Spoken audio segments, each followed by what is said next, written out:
Right, a huge welcome for the first time to author John Neyman with The Falsification of History and what was the real truth behind the sinking of RMS Titanic in 1912. Taking us back 100 years to the famous Titanic disaster, which hit an iceberg and sank, right? Well, maybe it did.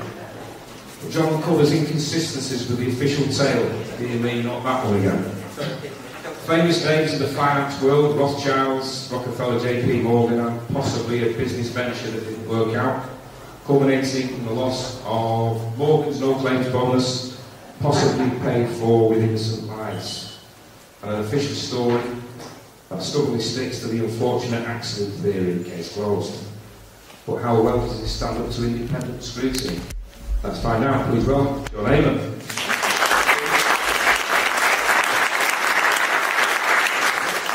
Thanks very much, everyone, and welcome to the real story about the sinking of the Titanic. Just first of all, can everyone hear me at the back? Okay. Yeah. Okay, good. Right, what I'm going to tell you tonight is quite a complex little tale, or quite a complex large tale. So what I've tried to do, I've put together a PowerPoint presentation that hopefully tries to simplify it. You must bear in mind that there are two or even three strands running concurrently through the whole story. And of necessity, I do tend to skip from one to the other and back again. And I try to make it make sense, but please bear with me. There's bits that you don't follow, because like I said, it is quite complex, but it does all come together at the end. So hopefully you bear with me. And the other thing to bear in mind is that I'm not a professional speaker. I'm a writer and author, so if you're all expecting Ian Craig, then you might as well get your money back now. I'll do my best. Okay, so off we go. We all know what that ship is, and we've had it thrusted as almost from being this high. This story has been part of our folklore for as long as anybody can remember in living memory. So we all know what that ship is, or do we? That's actually not the Titanic. It's an identical twin sister, the Olympic.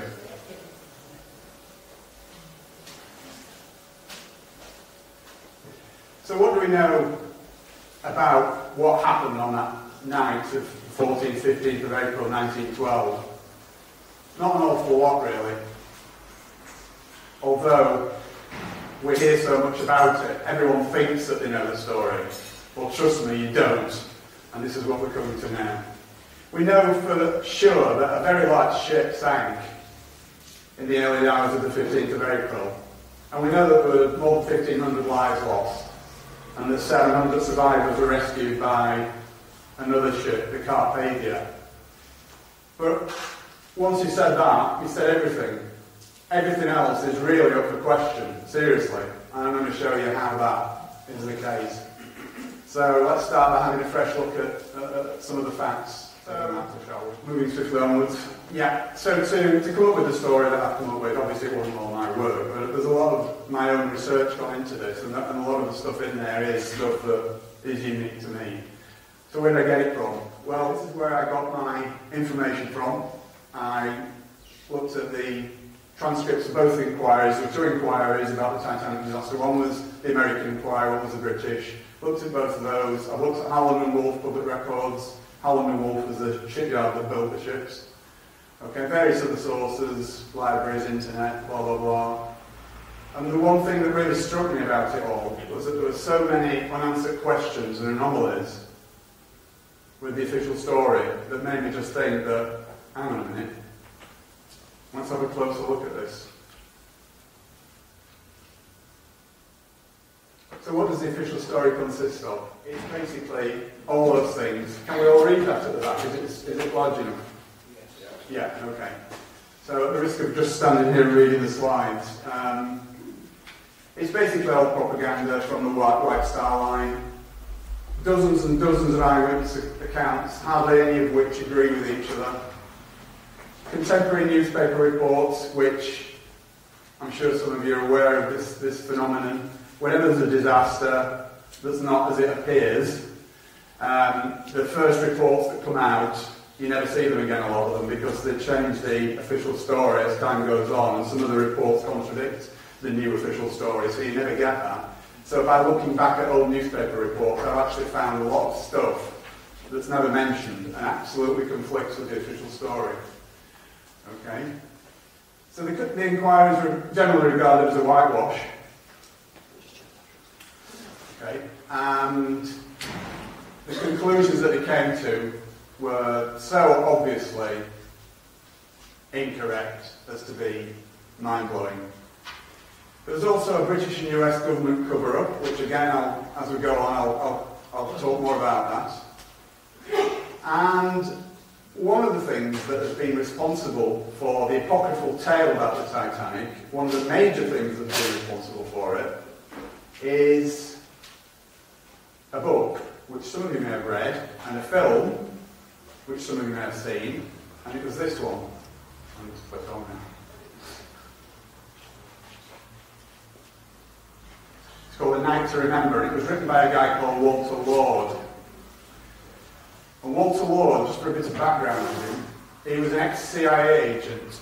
Now, the first thing that interested me was what on earth is an ex-CIA agent doing, writing a story about a shipping disaster 40 years previously.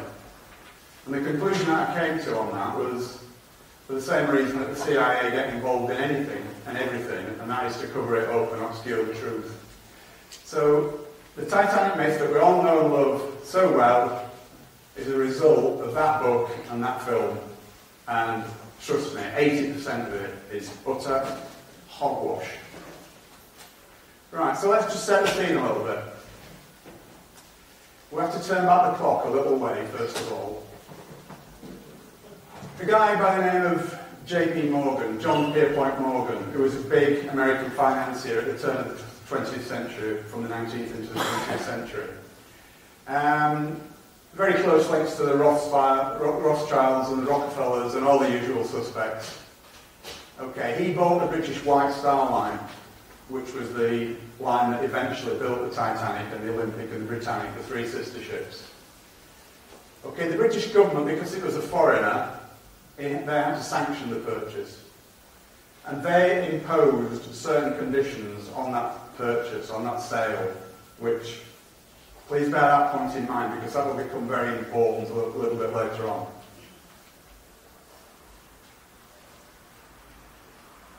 Okay, there's Mr. Morgan himself. What a nice man.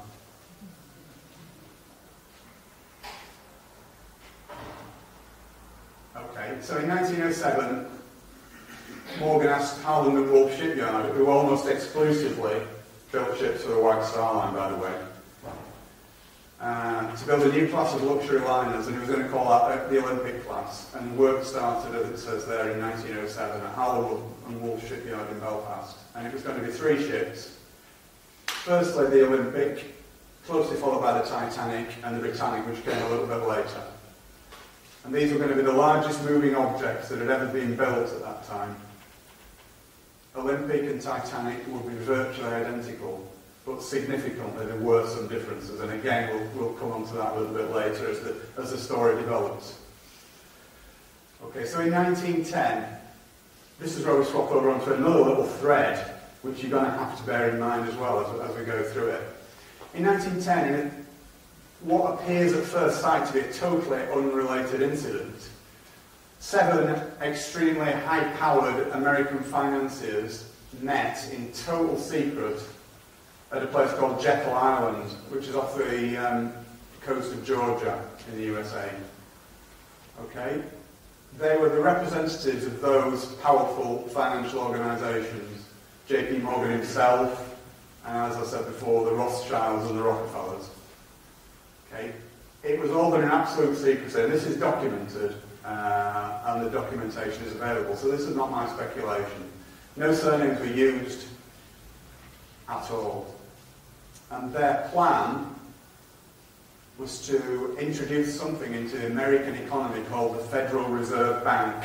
Now, I guess most people have heard of the Federal Reserve Bank. Is there anyone who doesn't know and wants me to explain what the Federal Reserve Bank is? Don't be shy. Okay. We all know what the Federal Reserve Bank is. But just in case someone's too shy to put their hands up, I'll just give you a brief picture of what the Federal Reserve Bank is. Think of it as the American version of the Bank of England. Okay, so it's the American central bank that has the responsibility for the issuance and creation of money.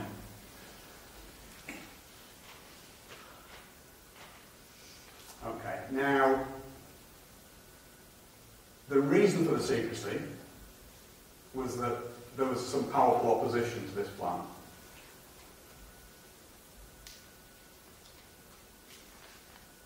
Okay, we've covered that. Why was the Federal Reserve Bank so important? It was one of the next step in their plans for world domination, basically. They needed the Federal Reserve Bank to just backtrack, say, 20 years before 1910 to about 1890.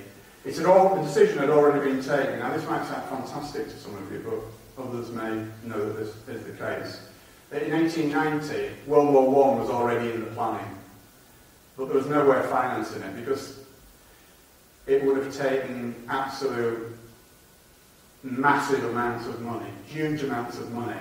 And the only way that they could do that was to come up with a way of creating money.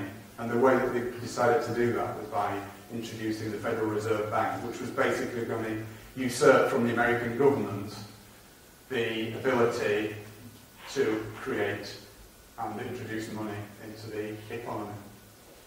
So it's so important because World War I was a big part of their plans for the 20th century, and that's why it was brought in. But as I say, there were powerful interests opposing the Federal Reserve Bank, not from any benevolence of the masses, of the ordinary people, but only because it would seriously diminish their own fortunes. And this guy was one of them, Benjamin Guggenheim, you may recognise the name. Another guy was John Jacob Astor, and Isidor Straus. Now, neither of these were three of the richest men in the world, but none of them derived their own fortunes from finance. It was industry, retail, leisure, but not finance, and that's very important. I'll just give you a moment to read that. I won't read it out myself, but that's an important statement from Henry Ford that Henry Ford made in 1918. And he was talking about the Federal Reserve Bank.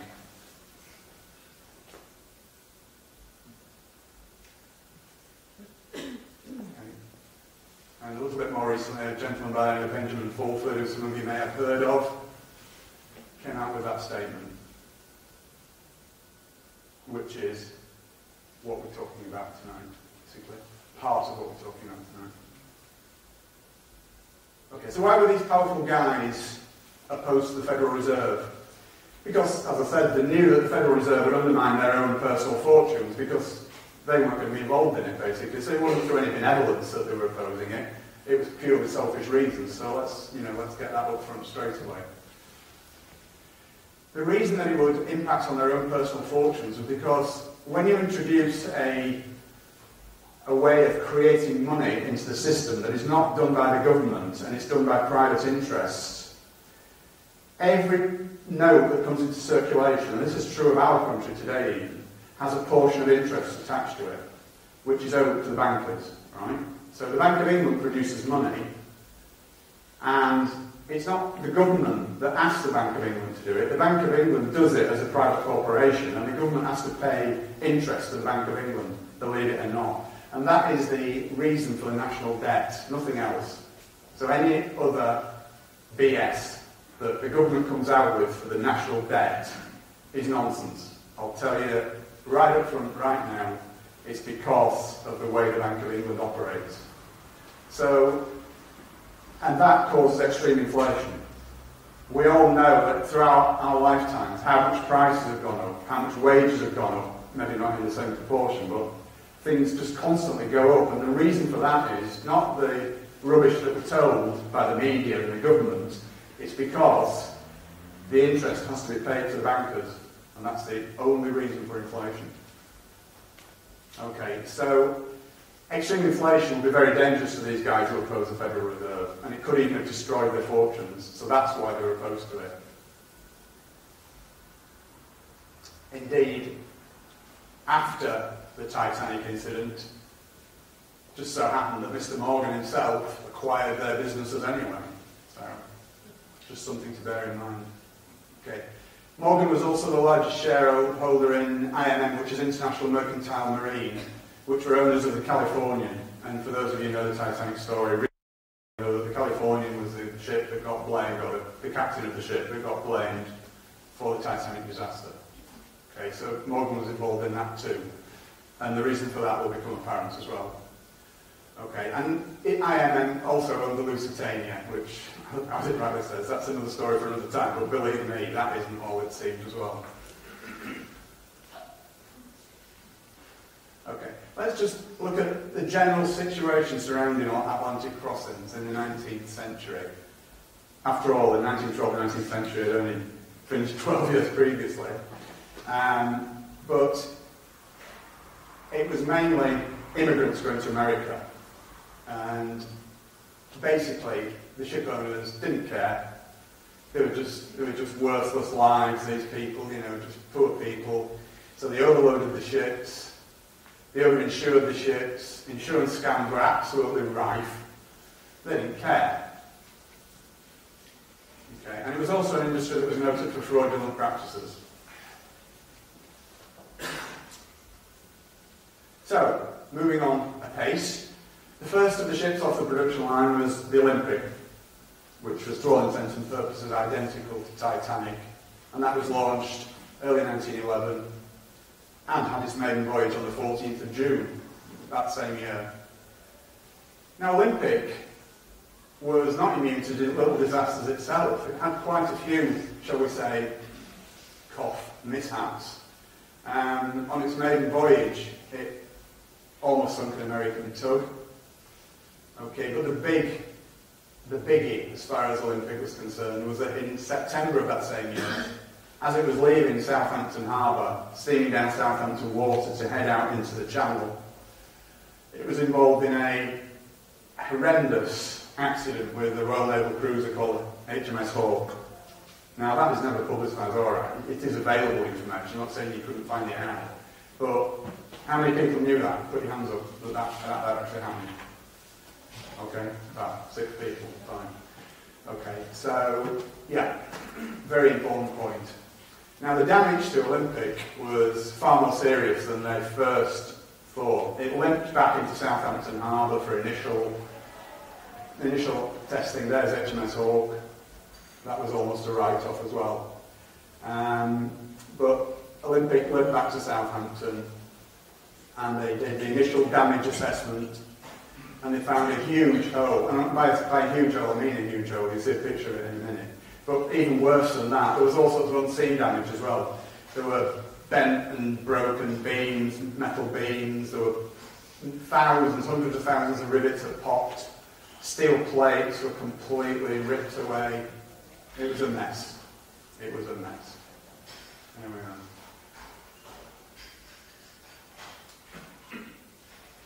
And that was the main bit of the damage, but it stretched. It had an impact down almost 1/3 of the ship.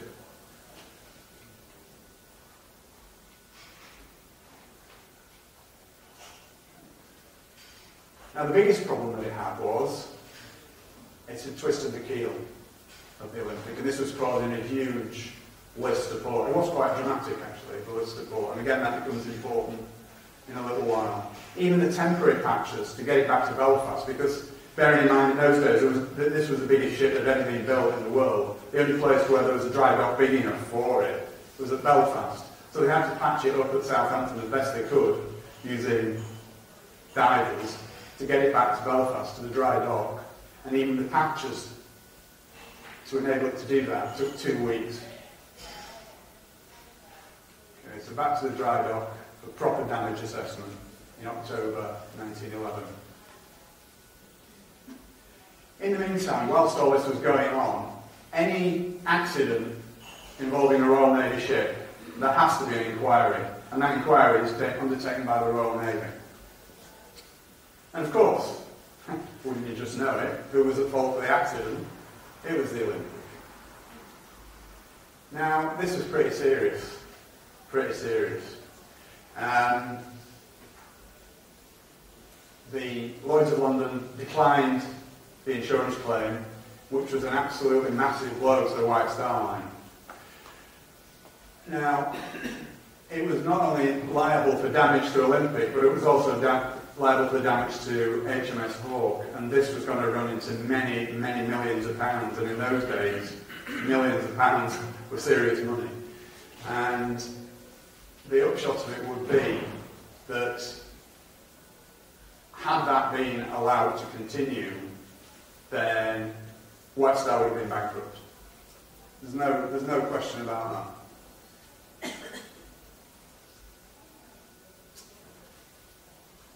I believe that the conclusion that the White Star Line came to was that the Olympic was absolutely irreparable because of the twisted keel, mainly. I don't know any of you seafaring people, but the twisted keel on a ship is pretty serious.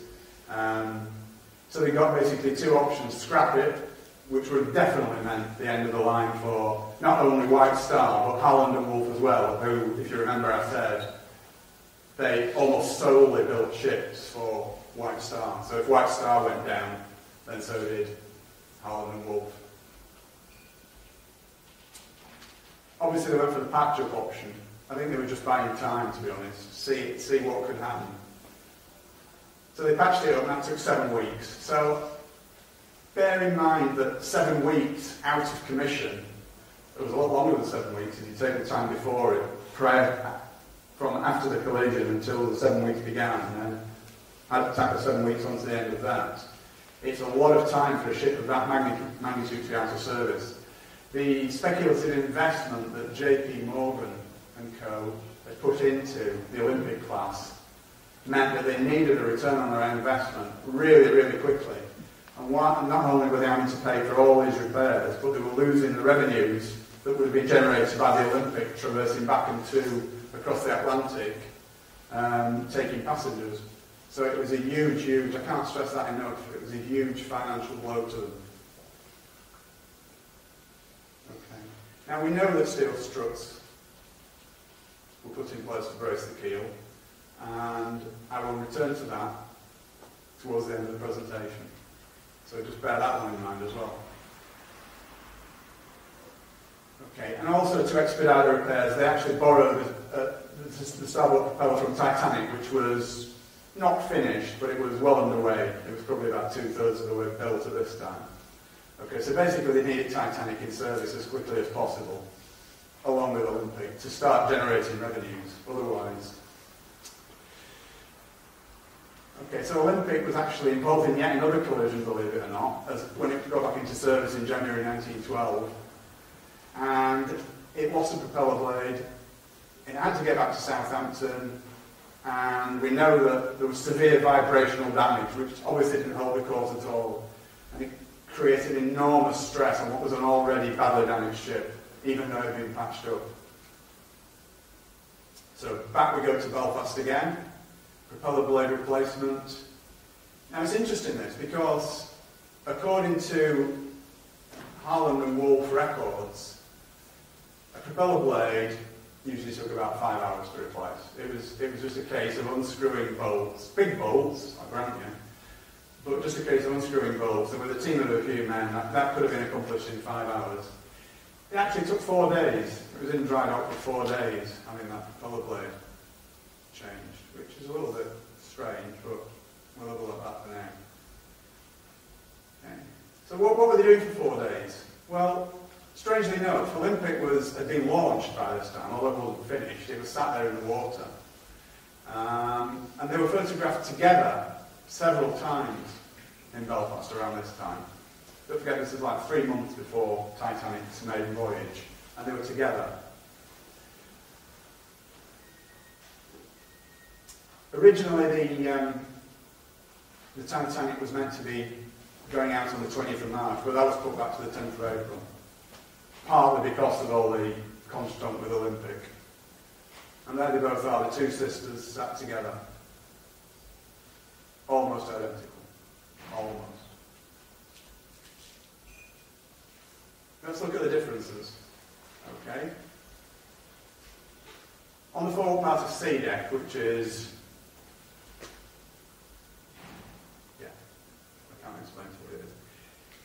Olympic had 16 portholes, unevenly spaced, and Titanic only had 14. So if you see pictures of the two together, it's easy to tell which one's which. Okay. And on the after part of E-deck, Olympics was open, and they decided to enclose Titanic, for whatever reason, best known to themselves. Okay, so did they switch them? Well, let's have a look. I think they decided to switch them with a view, you probably guessed by now, with a view to sinking what had been the Olympic to claim the insurance money. Okay, and that, I think that decision was taken shortly after Titanic had been launched. Okay. It wasn't that big a job. In those days of non-mass communications, there weren't hundreds of photographs, there weren't TV programmes about them, there weren't news broadcasts about them. It would have been quite simple to do. They took a hand-picked group over one weekend, and there is apocryphal evidence to this, that there are urban legends existing amongst the White Star, amongst the Harland and Wolff, the descendants of the Harland and Wolff workers from that time, that said that they'd been passed down from grandfather to father to son, that this had gone on. And that was that there was bribery and threats to families, that if anybody said what was really happening in that shipyard over that weekend, then they'd probably never work again, and that could have been a death sentence in those days. No such thing as social security. Never work again. And as I say, it would have been a reasonably simple procedure. Okay, only minor changes. They put carpets down in Titanic, which they never planned to do, and the reason they did that, I think, was to cover the scratched liner from what had been originally Olympic. They need to change the nameplates, they need to change the life belts, they need to change the lifeboats. And there's Titanic when it was launched with the 14 portholes on sea deck. And there's Titanic on its maiden voyage with 16 portholes. Draw your own conclusions from that. Okay. So what other evidence do we have? Okay. There are photos showing 16 portholes, one of which you've just seen by magic. Olympic was open to the public prior to its maiden voyage, and incidentally, does anyone not find it strange, all the fuss and hoo-ha there was over Titanic's maiden voyage? And yet Olympic didn't get that. Why would that be? Olympic was the first one off the production line. Surely that should have been reserved for, as I say, the first one off the production line, not the second one. But again, we'll come back to that.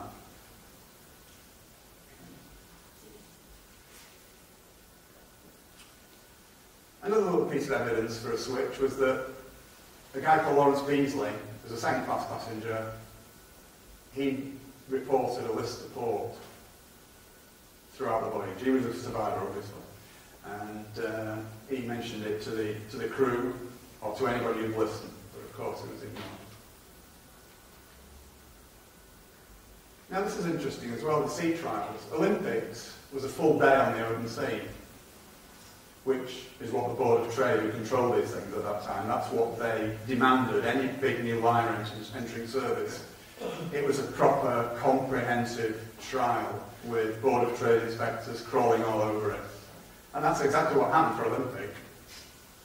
Titanic, a couple of hours on Belfast Lock, no speed tests, no lifeboat tests. And also, when Titanic docks at Southampton, having left Belfast earlier, ready for its maiden voyage, only 2 firemen and stokers signed up for the voyage. Now, this again leads me on to something else that is extremely important. Lots and lots of people said, lots and lots of crew members who were constantly looking for work and constantly out of work, said they would never sail on her again, or that class of ship again. And it's also important to note, this is another thing that never ever gets mentioned, but during that time of Titanic's maiden voyage, there was actually a massive countrywide coal strike going on. And there were no ships leaving the UK for America, or for anywhere for that matter, because coal was impossible to get. So there were thousands and thousands of ship workers, stokers, waiters, stewards, you name it. Thousands of them were out of work because they only signed on for one voyage at a time. No matter which line they worked for, they only signed on for one voyage at a time. So as soon as they docked back in the country again after they'd been away, they were out to work until they could find the next ship to sail on. Now there were thousands of them laying idle because of this coal strike, and none of them signed on. Why would that be?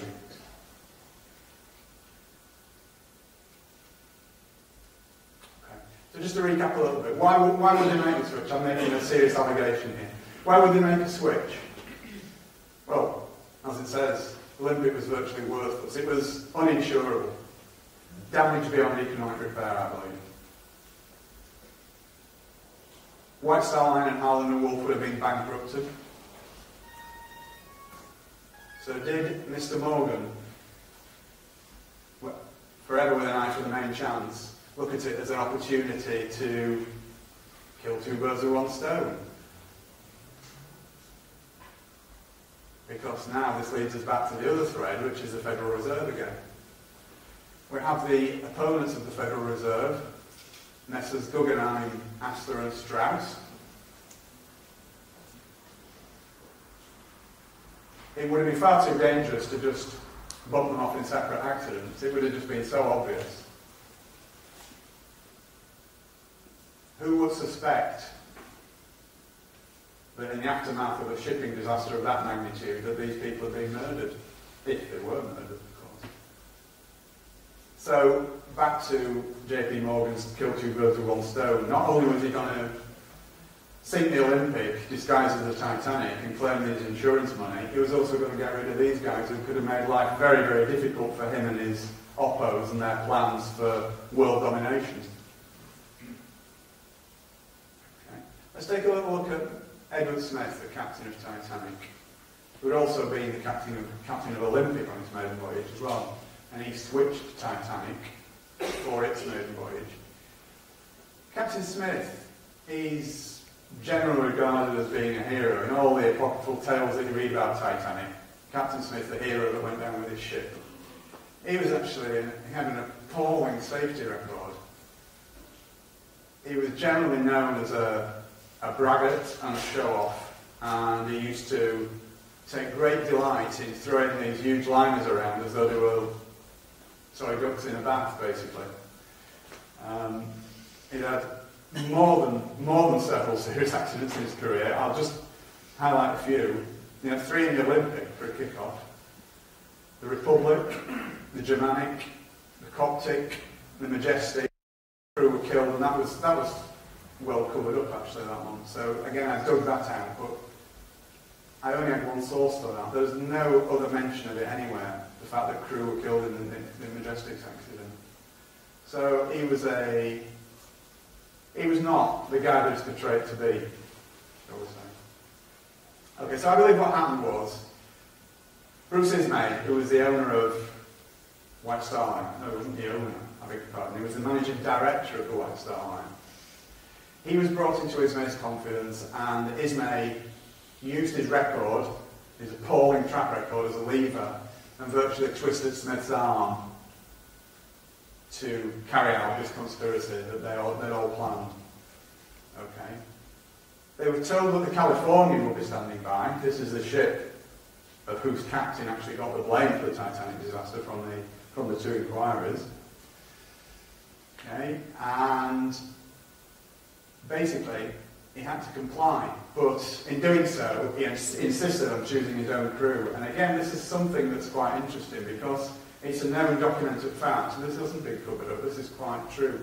The fact that just before the Titanic's maiden voyage, all the senior officers were swapped around.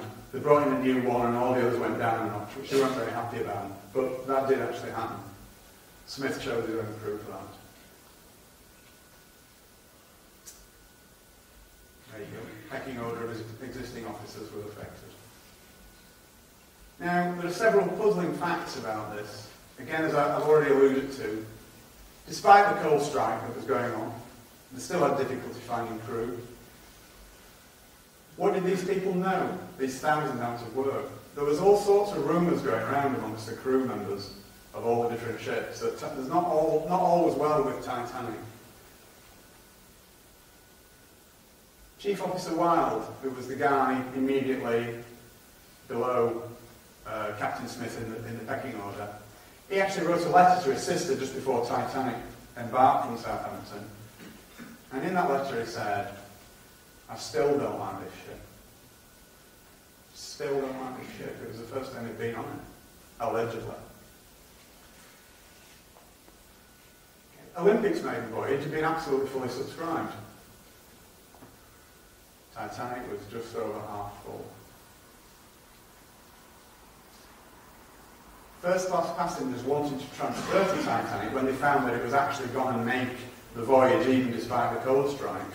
They only offered them second class cabins, and I believe that was done to put them off, because if Titanic had been full, and given the fact that they knew that they were going to sink the thing, they wouldn't have been able to save as many lives as they thought they were going to be able to. So I believe that was the reason for that. Okay? And even more, just before it embarked, 50 first-class passengers cancelled their reservations. These were friends and colleagues of J.P. Morgan. This is all documented.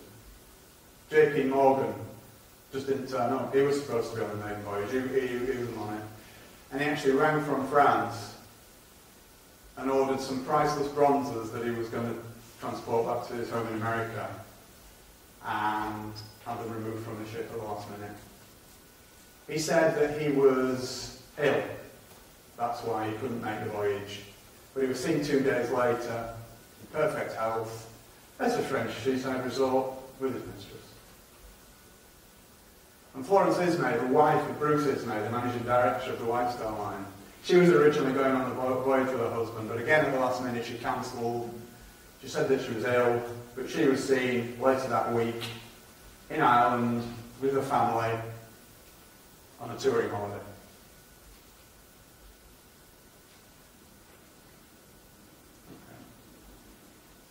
So what do we know about the Californian? We all know that the Californian was the ship that never came to Titanic's rescue and got the blame for the disaster. Yeah? Is everybody aware of that fact?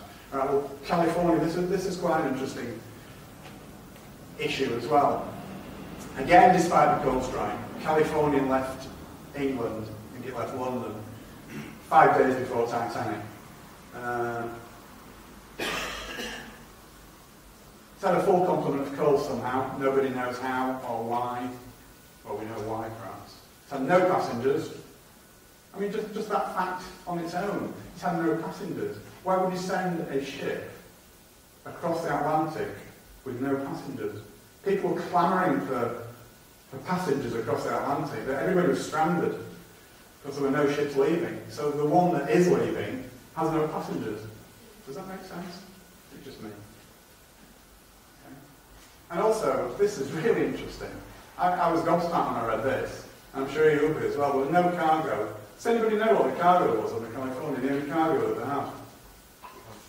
No. Sorry? No. 3,000 woolen sweaters and 3,000 woolen blankets. Exactly. There she is, the Californian, and there's Captain Lord, who was the master of it.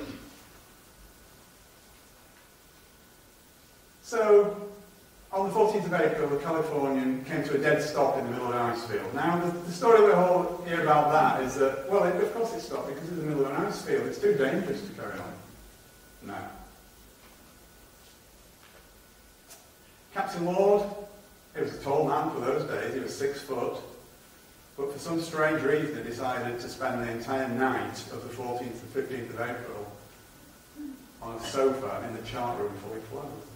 Again, it's all documented. This is not conjecture on my part. It's all documented.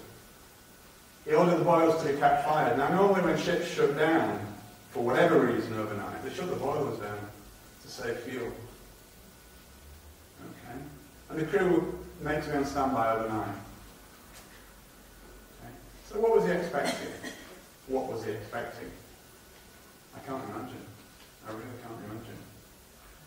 So back to go to the Titanic, and again, I'm sorry we keep having to swap around, but because everything's happening concurrently, it's not just a chronological story, it's backwards and forwards, so I hope you're sort of following it, and I do apologise for the intricacies of it, but it's the only way I can tell it really.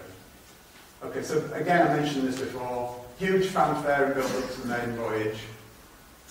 Olympic, nothing. Could it possibly have been the reason for Titanic's massive publicity? Was it to attract the social greats of the day to it in great numbers, including Messrs. Strauss, Guggenheim, etc.? In fact, much of American high society was aboard.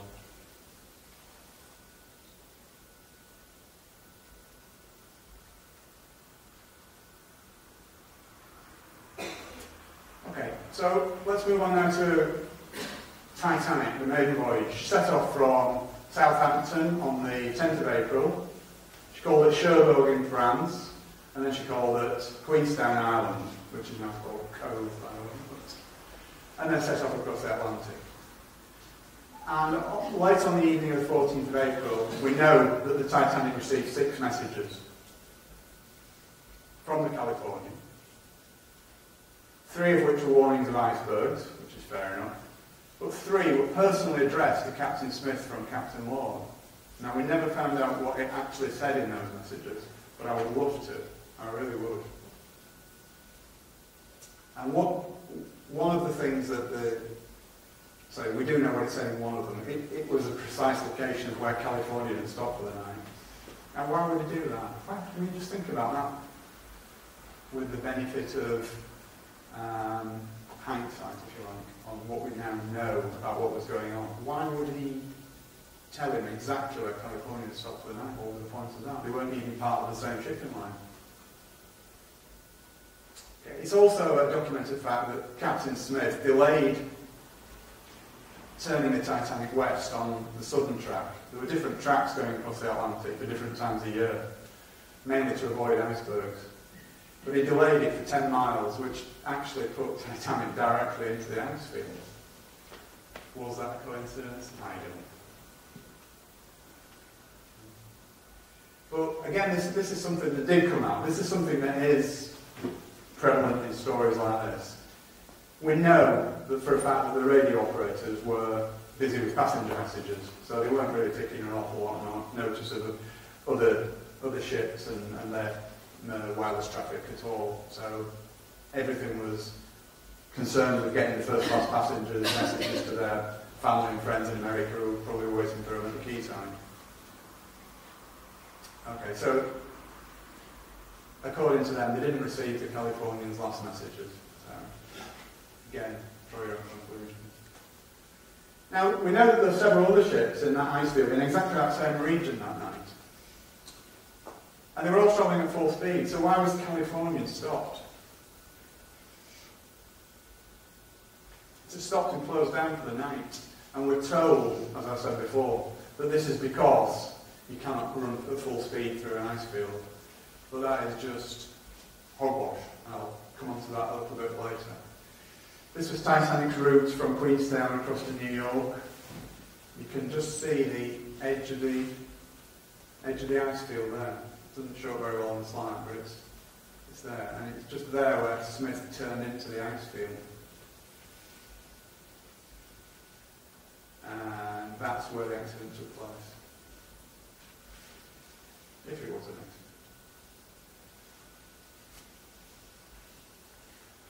accident. Okay, so get to the actual incident itself.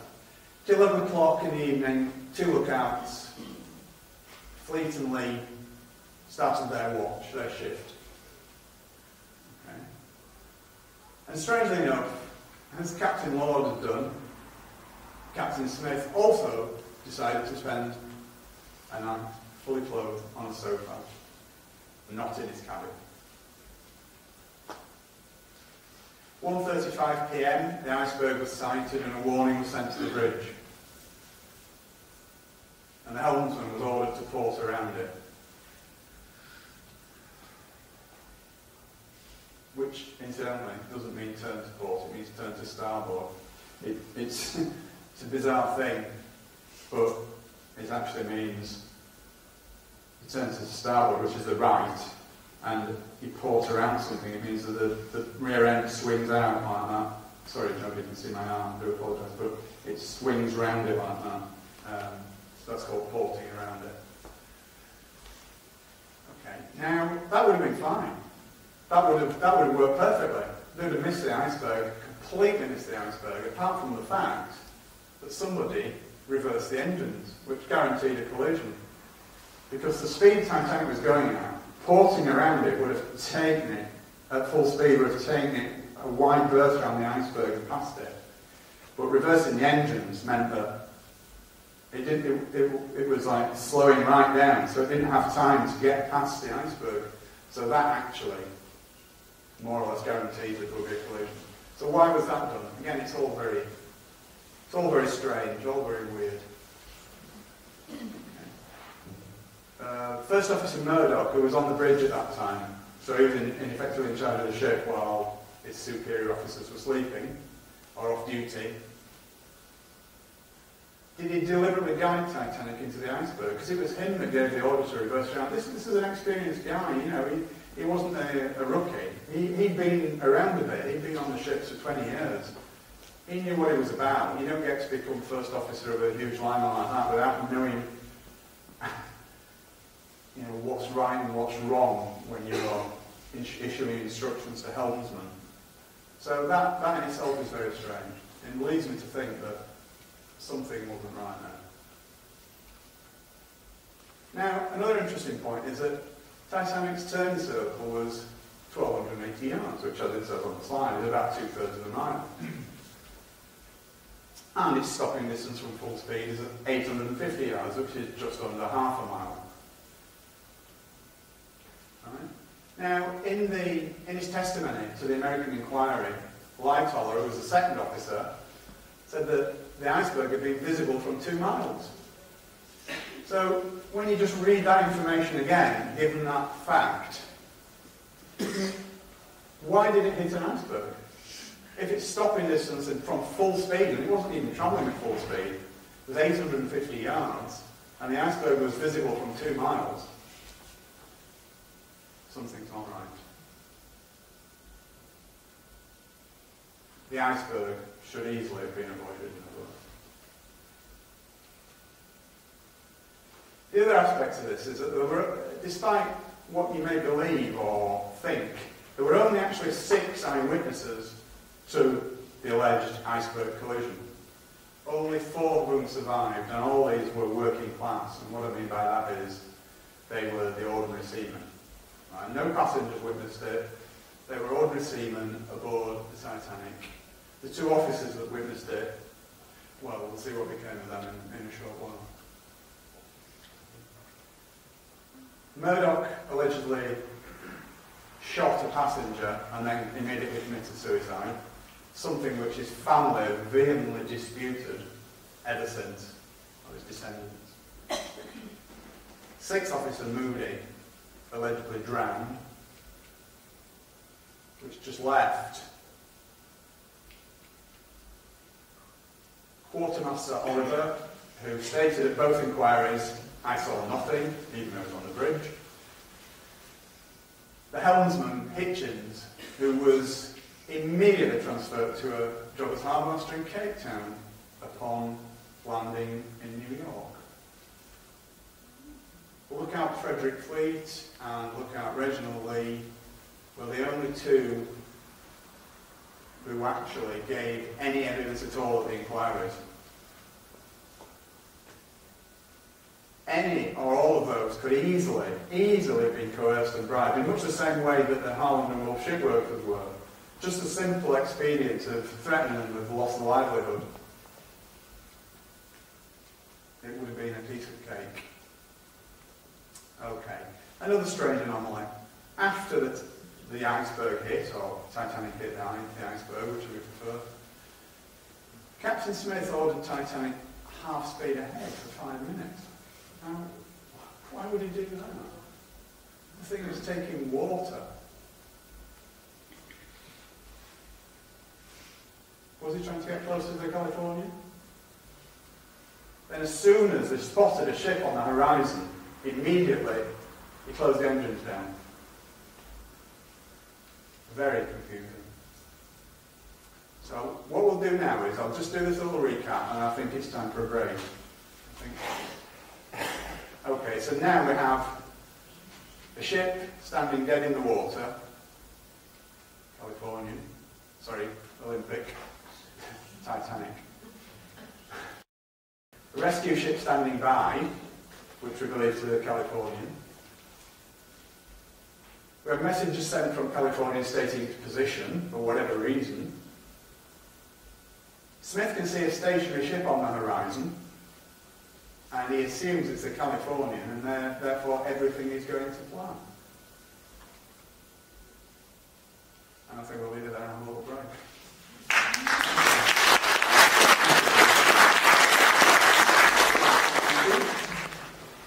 Right, where were we? Let's go back a sec. Just give you a couple of seconds to read that. That's where we were. Okay, so the bottom line is Smith sees a stationary ship, and he assumes it's a Californian, and everything's going to plan. So, the rockets are launched.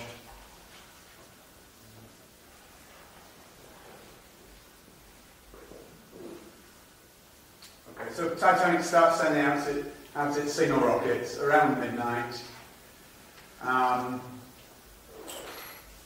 The signals were seen by the Californian's crew, but only white ones, and that's significant because Captain Lord was heard to ask his senior officers more than once what the colour of the rockets, the ship that they could see on the horizon was sending up, and he was told white every time he asked, and he kept asking the same question over and over again. Was he expecting red or blue? Because Titanic actually sent red, white and blue signals up. So Lord actually did nothing because he kept being told that it was white signals only. So that begs the question really, were these white only rockets, were they from another ship?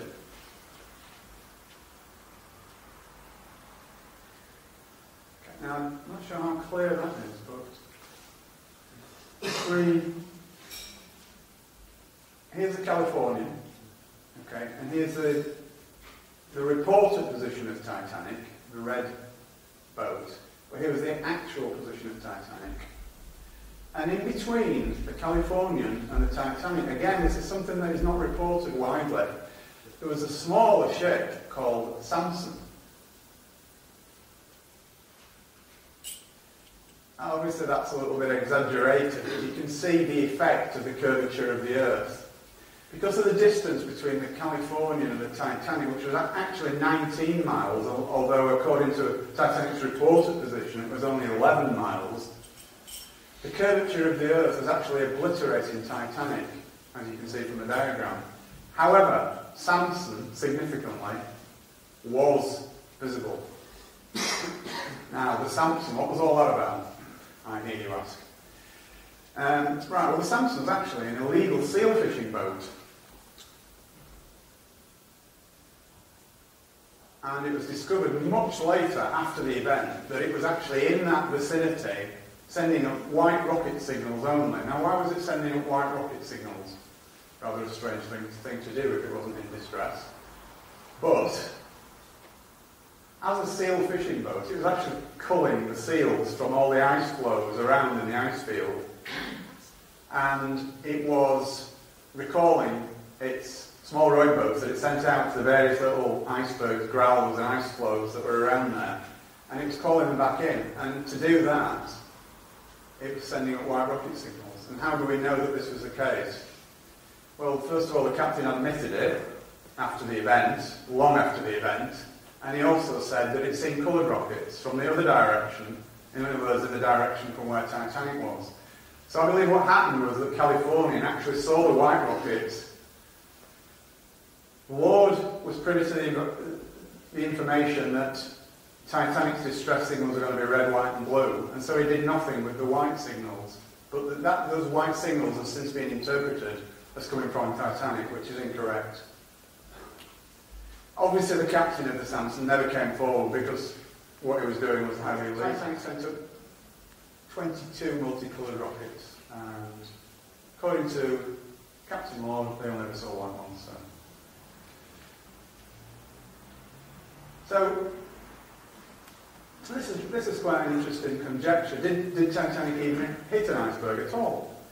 I mean, on the surface of that just sounds such a ridiculous question, doesn't it? It just brings everything that you've ever known about the situation into question, and it just seems impossible at first glance. But there were only 4, as I said, working class witnesses, for want of a better description.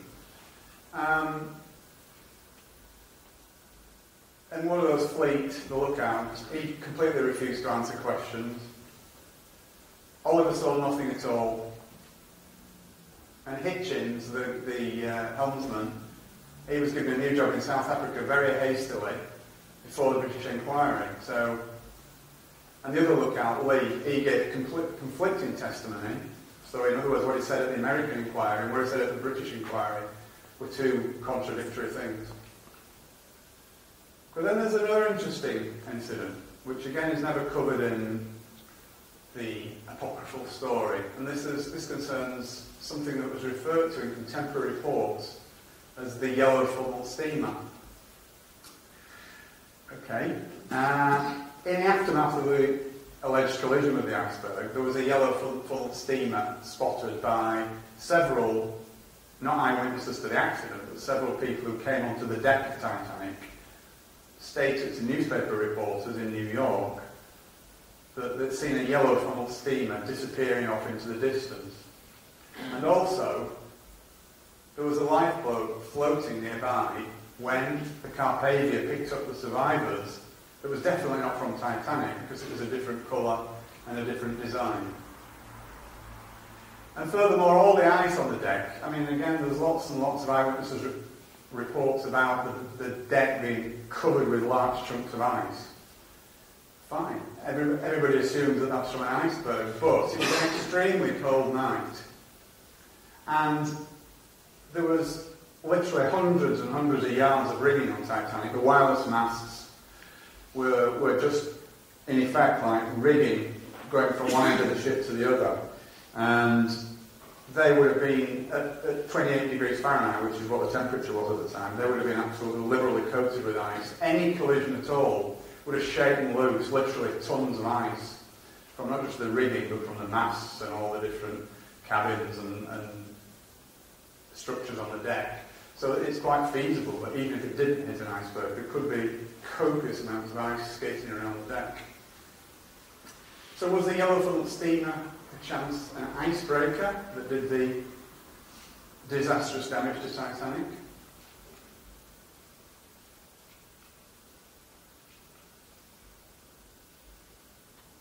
Okay, apologies for the skipping around a bit here, but it's necessary because there's so many things going on at the same time, and it's difficult to do it as a chronological story, if you like. But Edith Russell, who was a British survivor, was adamant that she said that Titanic's officers told her that the Californian was on its way to pick up everyone. This was in the immediate aftermath of the collision with whatever it was. Okay, so the officers told her the Californian was on its way. The Californian wasn't on its way. The Californian wasn't even aware of where the Titanic was or what was going on at that point because it had not received its signals. So how did the officers know? The lifeboats are less than half full. Everybody knows that. I mean, they were. I mean, that's no exaggeration. The lifeboats are less than half full. But why would that be? What on earth would possess officers, experienced officers, to actually send out lifeboats half full? Well, we hear all sorts of stories about how that was, but to be frank, none of them stand up to close scrutiny. I believe that the reason that the lifeboats were sent out half full was that Captain Smith knew that the Californian was standing by, and he ordered the lifeboats sent out half full. He thought the Californian was closing on the Titanic, so the lifeboats were sent out with the intention of bringing them back again to ferry everybody else off as well. So it was an experience at that time. Get as many people on board as you can on these lifeboats. Doesn't matter if they're not all full, because they'll be coming back very soon. Because the Californian is steaming towards us, closing the gap. So it doesn't really matter. Meanwhile, Lord was still waiting for his coloured rockets, and the Californian was just sat there doing nothing. And eventually, it actually dawned on Smith and the rest of the senior crew that the Californian wasn't coming, and by that time it was too late.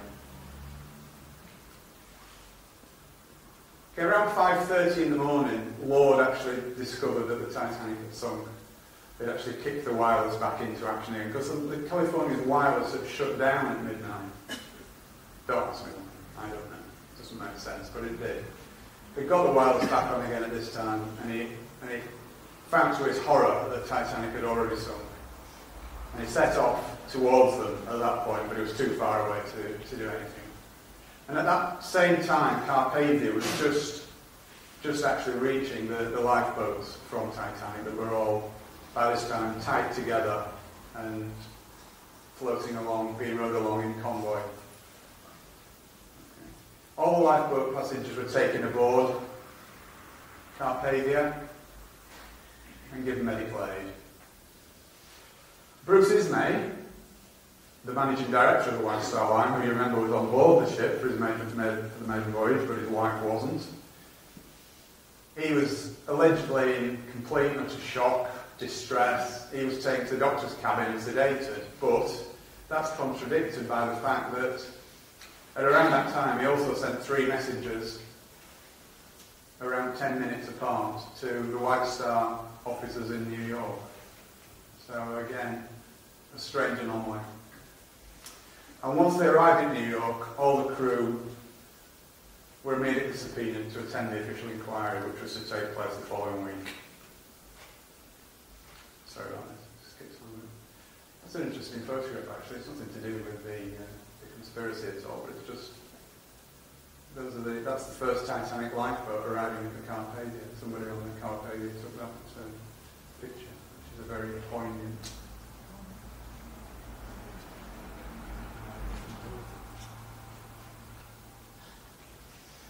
Let's move on to inquiries now, because again these were generally regarded as being complete whitewashers, both of them. We'll cover the American one first. Incredibly, the witnesses that were called were restricted to only answering questions that they were asked without elaboration. So if they were asked a question, did such and such happen, they were allowed to say yes or no, but they weren't allowed to elaborate on that. Seems rather strange to me. Lightoller, the second officer, very evasive, almost as though he was working to a script. He was caught out lying time after time by the head of the inquiry.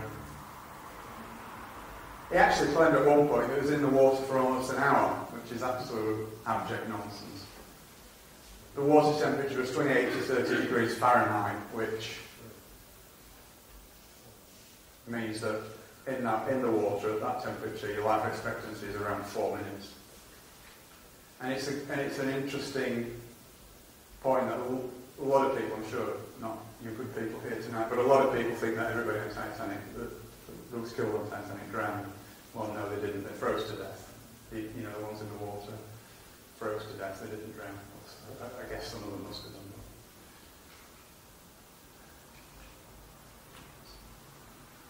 that. Lightoller referred to the inquiry as a complete farce, and he wasn't wrong. Stacks and stacks of contradictory evidence. I've got loads of examples, but there's far too much to cover in an event like this without boring and all silly. Okay, Fleet, again, he was very intransigent, he refused to answer questions. When you read the transcript, it looks to me like he was told to say nothing, and he did his best to try and say nothing, but he was coerced by the guys who were cross-examining him. And as a result of that, because he was just an ordinary guy, he wasn't very eloquent, he became very angry and agitated. And it was obvious that he was covering something up when you read the transcripts. Okay, and this is an important point as well. At the American inquiry, they actually brought in 2 or 3, I can't remember which, but there was 2 or 3 experienced sea captains asked the questions, and they all said that an iceberg of the size that allegedly collided with Titanic can be seen 3 to 5 miles away on moonless nights. And also, significantly, it's normal procedure to maintain full speed because of that fact. So why was California stopped? It really does beg the question.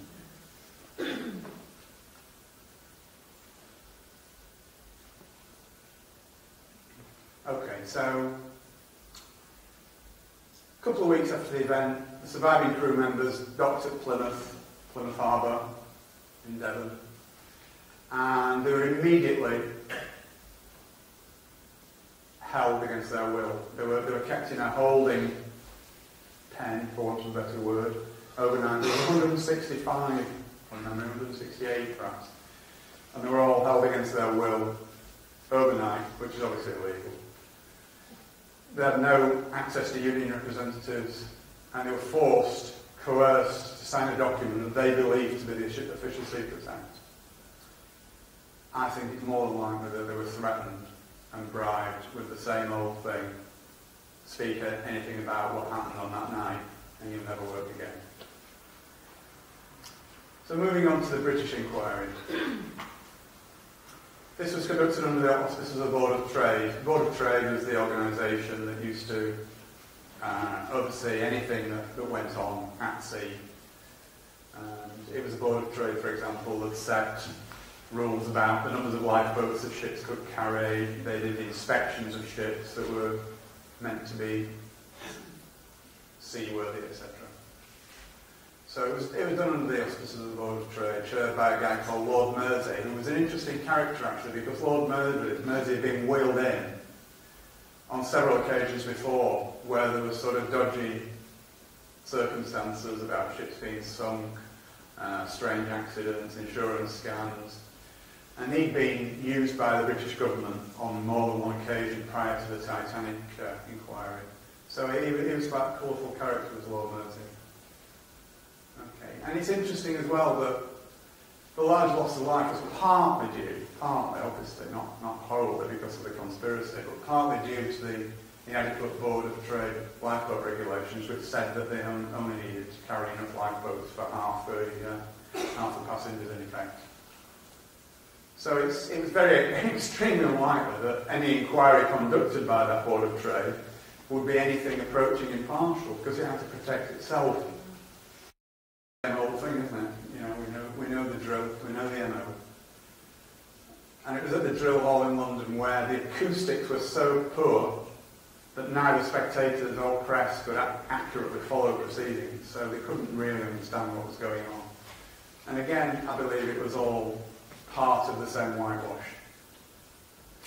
Both inquiries, in fact, were regarded as a whitewash at the time. If you read contemporary newspaper reports, even the newspapers of the time were very pro-establishment, with making statements like whitewash and things like that. So, and interesting as well, Harold Sanderson, who was one of the directors of the White Star Line at the time, under his cross-examination, he referred to the Titanic as the Olympic all the time. On at least 12 occasions I counted in his testimony, he called the Titanic the Olympic, which might be just an accident. But and there's Lord Mersey, a pillar of the establishment, and that's an actual photograph of the inquiry at the drill hall at the time. Okay, so yeah, it was a whitewash. The British inquiry found that Captain Smith wasn't to blame.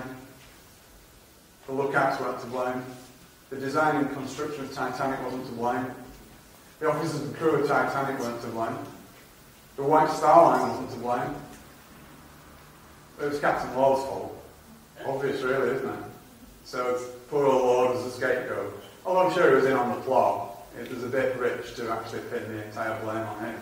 And unfortunately, that's what history has done. History tells us that Captain Lord was the villain of the piece. Okay, Mersey deliberately steered the evidence that way. Anything that was said that pushed the blame in any other direction, he shouted it down, he changed the subject, he moved them on. Yeah, ignored or shouted down any other version.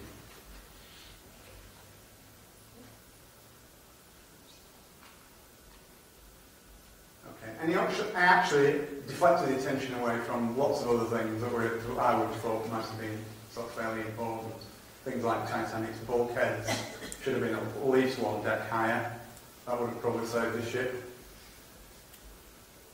And the fact that the Board of Trade, if you remember right at the beginning of the presentation, I told you about the sea trials. They signed the Titanic off after about an hour and 40 minutes of sea trial on Belfast Lock.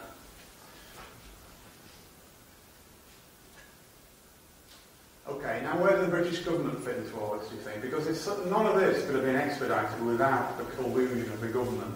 Now, why would the government want to do that? What would be the motive for the government to do something like that? Okay, let's have a look at that. Okay, so it couldn't have happened without their collusion. There's no doubt about that. Interesting that there would have been absolutely massive political repercussions if White Star and Hallam and Wolff had been bankrupted. For a start, there would have been 25 to 30,000 people out to work in Belfast at the shipyard. And when you take into account all the dependent industries, that figure would have risen much, much higher. Okay, the Liberal government who were in at the time under Asquith would probably not have been re-elected. But more importantly than any of that, obviously important, but not as important as, if you remember, again, cast your mind back to the beginning of the presentation, I said that Morgan came to an agreement with the British government, which he had to do in order to take over the White Star Line in 1903. Okay, so in taking over the White Star Line, he agreed that any White Star Line ship at all could be requisitioned as troop carriers in the event of war. And given the fact that we know that World War I was already the plans for World War I were already well advanced, you have to trust me on that, it is true. This was extremely important. If Morgan had not had this agreement, he could have just taken ships away. Even if the White Star Line had gone bankrupt, he would have been able to take away the assets from the company, which would have been the ships, and the government would have lost their troop ships. Which is what it says on the next slide, basically. As a major creditor, Morgan would have been perfectly entitled to exercise his rights to seize those assets, the ships, and the government would have had no troop ships.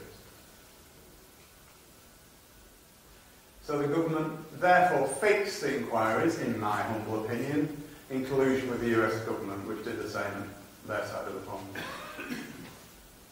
As we know, they all work together anyway, don't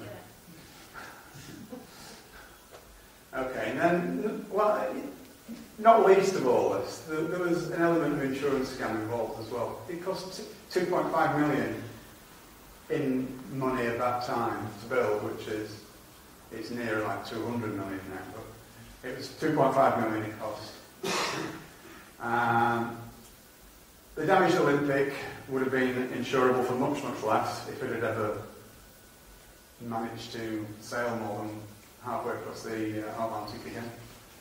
And it was a fact that White Star Line normally insured its ships for about 75% of the value.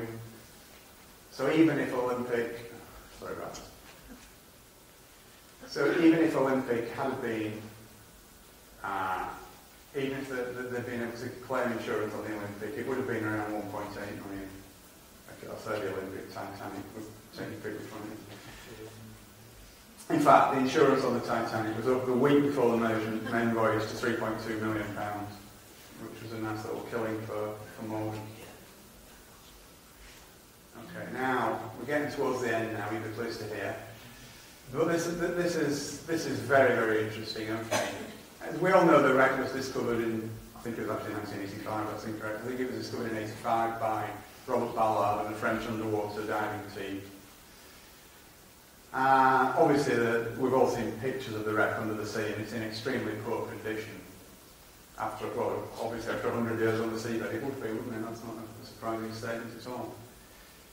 Now, it's interesting that the grey undercoat was only used on Olympic. Titanic's was black undercoat. Okay.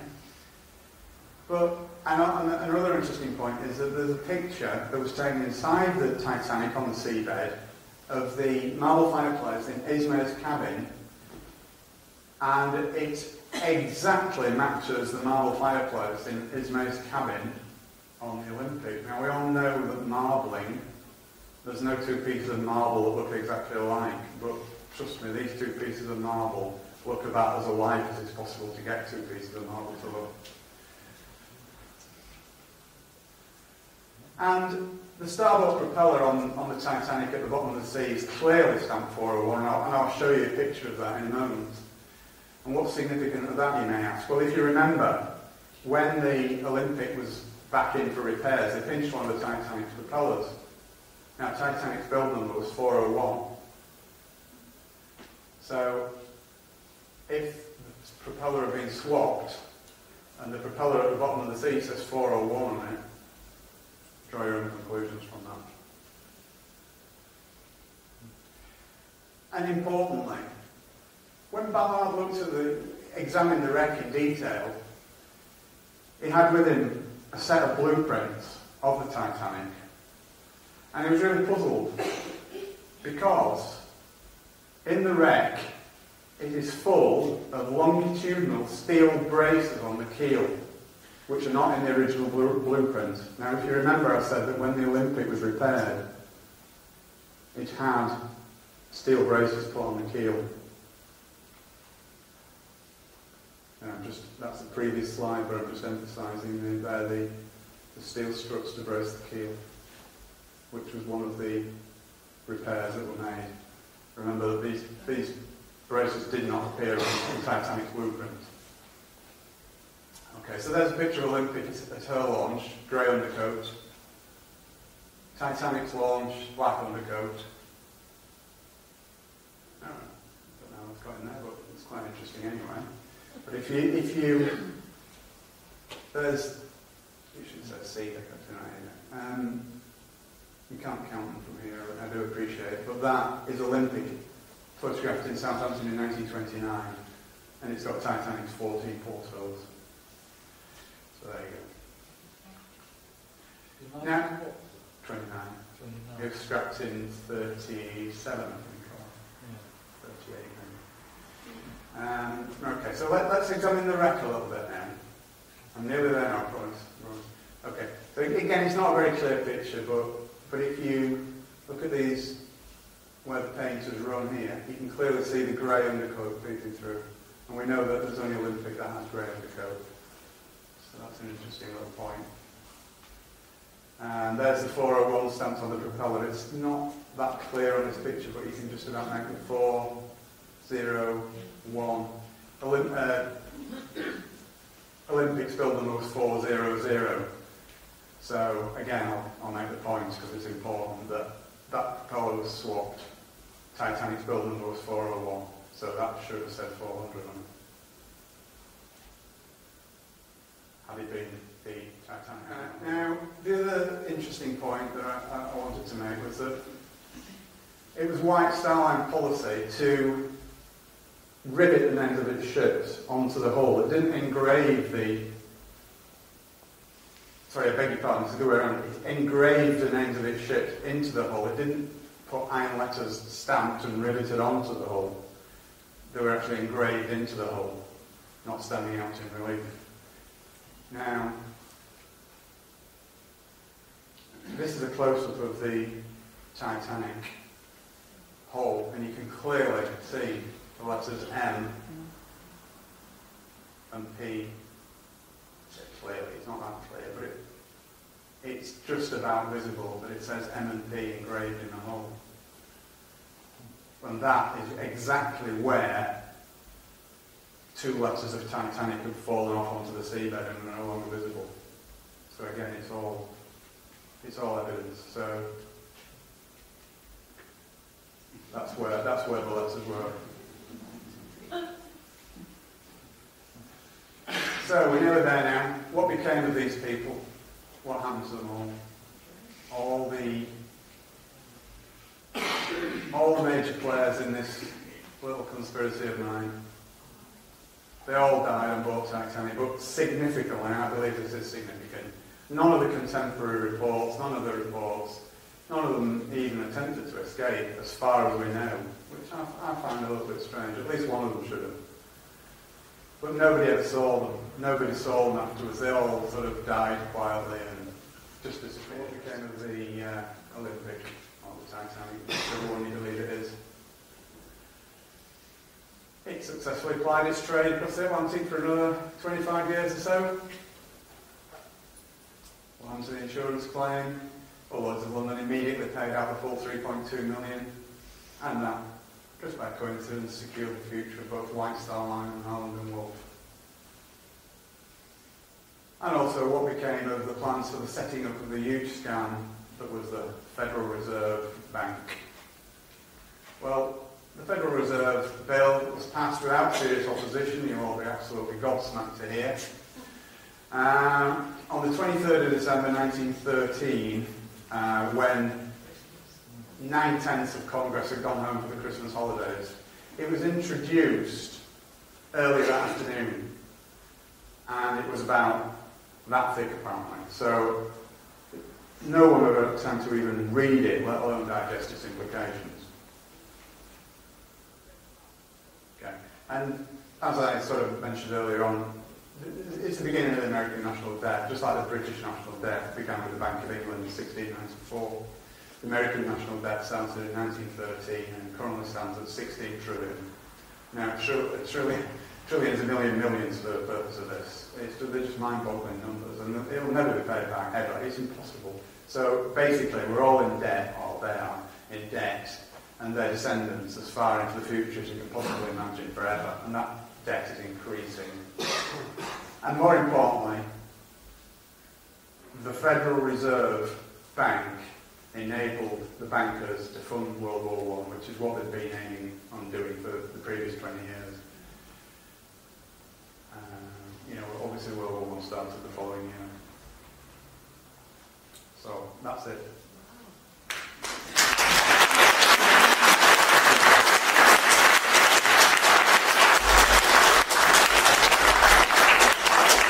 Some of it may be a little bit of a stretch, some of it might be a bit tenuous, but... Which person was it stated about the leadership? He's managing director of White Star Line. He survived. He survived, yeah. He got life, so... Do you know if the damage from the iceberg was anywhere near the massive damage to the Olympic in that explosion? No, apparently all that bit of the ship is covered up. I know it's a good question actually, but no, that bit of the ship is covered up, so you can't. There's no evidence for that really. But interestingly enough, there is a picture, which I've not managed to get into the presentation, but there is a picture available on the internet of the Titanic leaving Southampton Harbour on its maiden voyage, and you can see there's a patch in the hull. You can't actually see a patch in the hull. They're slightly different coloured plates. Yeah, it could be just coincidence, bad photography or whatever. But, They declared it the site of the Titanic national sort of monument thing, haven't they? So that down on it, or that's right. It's so nobody can go and have a look. it's regarded as a grave, isn't it? Yeah. Do you think this had anything to do with why the Americans didn't enter the war right at the very beginning regarding all this sanctions? It's an interesting question, and I've not really given that any thought, but Seems funny, like 2 or 3 years after the First World War started. Yeah, but don't forget that even though it was in America, the Federal Reserve, I mean, these people transcend all countries. They're not just Americans. These people, if you follow the pyramids to the very top, they don't have any countries at all. It's just a free-for-all across all nations. You know, you could argue that all nations have only been created anyway to create an illusion that we live under, that things are as they are. But these people know no country boundaries. The countries don't matter to them at all. So I wouldn't attach to them. For people that can question the fact that powers that be would massacre thousands of people just to get part of their globalist plan. Yeah. You have to look at 9/11 and 7/7, exactly the same scenario. So you just treat it as cattle. Absolutely, you don't care. But interestingly, to go back to the time period when this happened, chivalry was dictated that it was women and children first. Yes. And yet Ismay got off, and the industrialists that could have put a stop to the Federal Reserve went off the air. Yes, exactly. Yeah. Ismay lived in shame for the rest of his life over what he did, because he actually he got into a lifeboat against orders from the crew, because obviously he knows the managing director of White Star Line. It was the crew that were in charge, basically. He had to do what they said, because, you know, when they're at sea, they were his boss, not the other way around. And they actually said, no, you can't go in. And he just got in. And he lived in shame for the rest of his life, and he died in the late 1920s, I think it was. But he immediately resigned from the White Star Line as soon as he got back to England. And his name was very black for the rest of his life. Points the fact that they were probably killed on board rather than get the chance that they might have done cowardly and got on board like his himself. Yeah, absolutely, yeah, because they would have sort of said that's evidence, would they? Yeah. I see the point you're making. Yeah. The seaboat that was Samson that was in the way, so yes. the ship didn't see the flags from the Titanic. Was Yes. that put there on purpose? I don't think so. No. I think that was just all that planning there as an idiot got in the way. exactly. Yeah, I think it's just one of those things that happen, isn't it? That just seems so silly to have gone to all those lengths and Yeah. actually just got in the way. I mean, you know, I don't claim for 1 minute that this is absolutely exactly what happened. I'm just putting this forward as a hypothesis. But a lot of the stuff I have actually, you know, I've not made anything up, put it that way. But what I have done is build a story around the stuff that I have found out, if you understand what I'm saying. So I'm not saying that my story is absolutely 100% correct, but what I am saying is everything that I've researched and found out is 100% Was there correct. someone else on the boat that discovered Sorry, just move over here, I can't see that much. the three passengers, Strauss and Guggenheimer? What happened to them, do you think? I think they were murdered. I absolutely think they were murdered, and the ship sinking was just a cover for that. How did they get them on the boat? Did somebody give them the tickets? Because that's what it was. No, but this is what I was saying about the maiden voyage of Titanic. It was made out to be this great thing, and anybody who's going to be on there, you know. Right. So that's why it was all hyped up to get people like that. They probably had an invite, but I think they paid for their own passages. I'm pretty sure they did. Yeah. You reckon somebody with an agent was on there that... I would say it's absolutely almost certain. Yeah. Yeah. Seems interesting when you read the thing at the back of the book about all the people who were on board. Yeah. How fruitless some of these lies were when you consider that when they did all the survivors, it was all Lord such and such a person and manservant all the way down. Oh yeah. Yet you got probably 70% of them were not even working class, were they? That's right. Yeah, no, very, very few working class people actually survived. You know, it was very top heavy towards first class, and second class a little bit more, but third class, but not as much as first. You know what I mean? Hi. Can you just enlarge a couple of sentences on your comment that they were planning the First World War? Yes. It's a very big picture. I mean, the Titanic incident is just one tiny little jigsaw puzzle in a massive, massive picture. Okay. Were they planning a war, any war, or was it going to be between England and Germany? It was going to be between England and Germany because Germany, it was regarded in elite circles, shall we say, that Germany was getting too big for its boots. Right? Germany was taking trade markets away from the the British and the American corporations, which ruled the world then just as much as they do now. So Germany needed to be taught a lesson. So they had to find some trumped-up charge to nail Germany. So that was all going on. But they needed more than anything. They needed the finance, and the way that the final nail in the final piece in the jigsaw puzzle of World War I was the Federal Reserve scam, because within months they generated enough money because they could just print it to actually carry that out. But they've been wanting that all along. And the whole history of the 20th century I find extremely interesting, because although all the stuff happened that you hear about, it certainly wasn't for the reasons that you hear about. World War I was designed to end as it did so that World War II could happen, and which is exactly what happened, because at the end of World War I, Germany had such horrific reparations to pay. They didn't finish paying it till 2009, by the way. Did you know that? World War I reparations.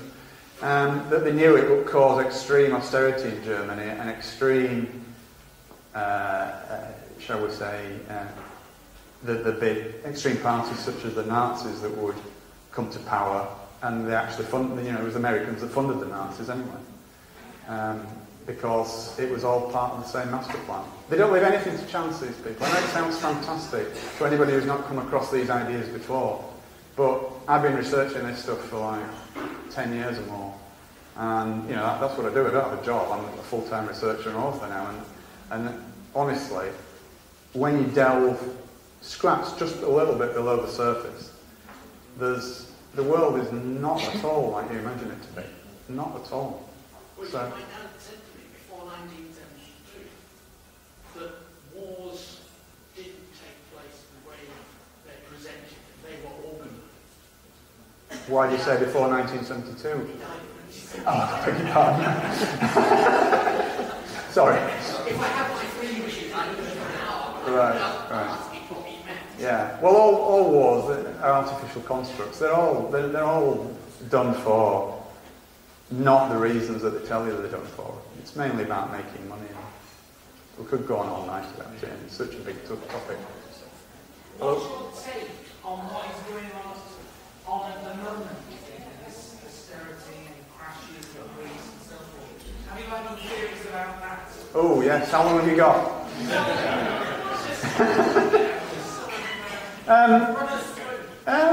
Well, again, it's only my view. I wouldn't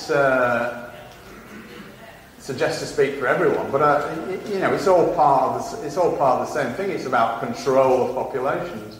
I mean, when you think about it, let's just take the Greek situation and the Spanish situation as an example. Who does Greece owe all this money to? Owes it to the EU? Who does Spain owe it all to? Owes it all to the EU. Every nation is in debt to the EU or to other countries in the EU. Why not just say, all right, well, that debt pays off that debt pays off that debt. It's all artificial constructs. They do it to keep us all in a state of fear and poverty, because that's the only way they can control us. That's the only way 10,000 people can control 7 billion people. And it's all part of that bigger picture. And again, it's not the sort of thing that you can just address in a 2-minute soundbite, if you know what I mean. It's a much, much bigger picture, and there's a lot more to it. I mean, it's just staggering in its complexities. You can't put it all down to the central banking cartel. Yeah, it's them that I don't know if you heard what he said, but he said that you can put it all down to the central banking cartel, and exactly, and that's what the Federal Reserve was about. Everything is down to them. These people own the earth, yeah? They own the earth, they own governments, they own corporations. If you follow any pyramid to the top in society, they're there. And they control all governments, everything. They're all puppets dancing to the tune of these people, these bankers who own the earth. I know it's a difficult concept to get your head around if you've never sort of encountered anything like that before, but it is the case. Yes, sir. Well, that bankers sounds all bluff because they create money out of nothing. And absolutely. It's the prerogative of the country to produce its own money. That's self-evident. Absolutely. And the author just calls it bluff. Well, if the British government, or if any government, created its own money, we wouldn't have a national debt. There wouldn't be a national debt. Well, it doesn't have to borrow money. Exactly. The National Bank of Japan. Absolutely, absolutely. Well, there's Japanese are supposed to be borrowing 700 million Japanese to build a nuclear power station. Yeah. Well, if we accept that, they'll own 700 million worth of Britain. But if the government that created 200 million to build a power station, that will contribute to the wealth of the nation, Yeah. and we get all the benefit, and we own it. So this Japanese law investment that we suppose is going to Japan, we just want stopping it, it's just nothing. Yeah. They create out nothing, and it becomes money when we accept it as money. Yeah, exactly. Yeah. So we just produce our own money. It's just another tiny little strand in the whole spider's web is going. Yeah, absolutely. So there was a story that it might have been some by a torpedo. You did mention another ship there. It could have been, yeah. Yeah. I mean, it was just my presumption that it might have been an icebreaker. It could have been a torpedo for all I know, yeah. Have you ever heard the idea? I've read it. No. I mean, one thing I didn't mention in the presentation was, and perhaps I ought to, is that the actual hole in the side of Titanic was very strange. It was a very strange shape. Yeah, that's it. It was about that wide, and it was about 60 metres long. But the interesting thing about it was that it actually penetrated 1.6 metres into the ship. Now, how can a piece of ice do that? Have you ever seen a piece of ice that shape? That's 1.6 metres long and only that wide, and yet can break through steel. So what are you actually saying? Well, I'm saying I don't think it was ice that did it. So what do you think? I think it was an icebreaker. I guess it, to be fair. Oh yeah, I understand that. Yeah. But I suppose I'm more saying that it wasn't ice rather than what it actually was. John, I think you've done a fantastic job on a really complex subject. Thank you very much. Absolutely splendid. Thank you. Your name, ladies.